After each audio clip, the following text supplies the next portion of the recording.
کہ ذی الحجہ کی 18 تاریخ کو حضرت عثمان رضی اللہ تعالیٰ عنہ کی شہادت ہے۔ یہ بات ہمیں معلوم ہونی چاہیے، یہ ہمارے اسلام کا حصہ ہے، یہ ہماری ضرورت ہے کہ ہمیں صحابہ کے متعلق کچھ معلومات ہوں۔ 18 ذی الحجہ سن 35 ہجری جمعے کا دن تھا، حضرت عثمان رضی اللہ تعالیٰ عنہ کی شہادت کا واقعہ پیش آیا۔ حضرت عثمان رضی اللہ تعالیٰ عنہ کی عمر مبارک جب 35 یا 34 برس کی تھی تو اس وقت انہوں نے اسلام قبول کیا، گویا کہ مکمل شباب اور جوانی میں تھے جب اسلام کو قبول کیا، اور اسلام کے ابتدائی لوگوں میں سے ہیں۔ حضرت سیدنا ابوبکر صدیق رضی اللہ تعالیٰ عنہ نے مردوں میں بڑوں میں سب سے پہلے اسلام انہوں نے قبول کیا، نبی علیہ الصلوۃ والسلام سے ہدایات سنی، اسلام لے آئے، اور پھر حضرت صلی اللہ تعالی علیہ وسلم سے وہ ہدایات لے کر اپنے گرد و نواح میں دوست احباب میں جا کے دین کی بات سمجھانے لگے۔ چنانچہ سیدنا ابوبکر صدیق رضی اللہ تعالیٰ عنہ جب گئے،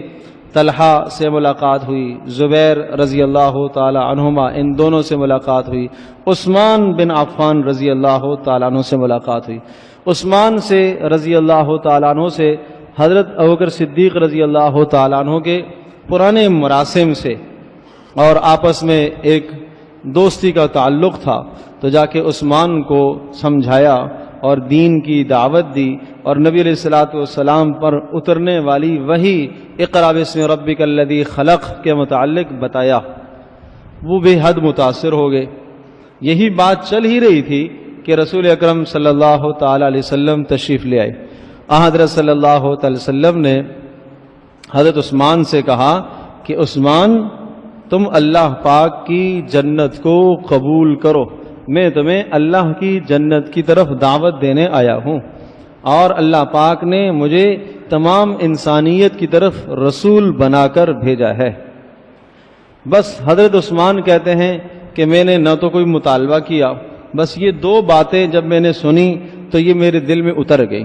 صرف یہی دو باتیں کہ عثمان، اللہ پاک کی جنت کو تم قبول کرو، اور اللہ تبارک تعالیٰ نے مجھے اپنی جانب سے تمام انسانوں کا رسول بنا کر بھیجا ہے۔ کہا ان دو جملوں نے میرے دل میں ایسا گہرا اثر کیا کہ میں اسلام لے آیا، اور اسلام قبول کرنے کے بعد اللہ تبارک تعالیٰ نے بہت عزتیں دی۔ جود و سخا کا تو کیا ہی حال تھا کہ صحابہ میں ان اشخاص میں شمار ہوتے ہیں کہ جو بہت ہی زیادہ اللہ کے راستے میں مال کو خرچ کرنے والے تھے۔ کہیں بھی موقع نظر آتا اللہ کے راستے میں مال کو خرچ کرنے کا تو ذرہ برابر دریغ نہیں فرماتے تھے۔ چنانچہ مدینہ طیبہ میں جب ہجرت کر کے صحابہ تشریف لے گئے، حضرت عثمان کو یہ بھی شرف حاصل ہے کہ پہلی ہجرت انہوں نے کی حبشہ کی طرف، اور حبشہ میں اور بھی مرد لوگ تھے، لیکن وہ اکیلے حضرت عثمان تھے جنہوں نے اپنی بیوی حضرت رقیہ رضی اللہ تعالی عنہا جو نبی علیہ الصلوۃ والسلام کی بیٹی تھیں، ان کے ساتھ ہجرت کی، اور آپ علیہ الصلوۃ والسلام نے ارشاد فرمایا عثمان کائنات کا پہلا آدمی ہے کہ جس نے اپنی گھر والی کے ساتھ ہجرت کی۔ یہ پہلا آدمی ہے جس نے اپنی گھر والی کے ساتھ اللہ کی رضا کی خاطر وطن چھوڑا، ہجرت کر کے حبشہ چلے گئے۔ چنانچہ ایک عرصہ حبشہ رہنے کے بعد پھر واپس مکہ مکرمہ آئے۔ جب واپس مکہ مکرمہ آئے تو مدینہ منورہ میں جانے کی فضائیں بلند ہو رہی تھی، اور مدینہ منورہ میں جانے کے احوال اور حالات سازگار ہو رہے تھے، تو پھر نبی علیہ الصلوۃ والسلام کی اجازت سے مدینہ کی طرف ہجرت فرمائی۔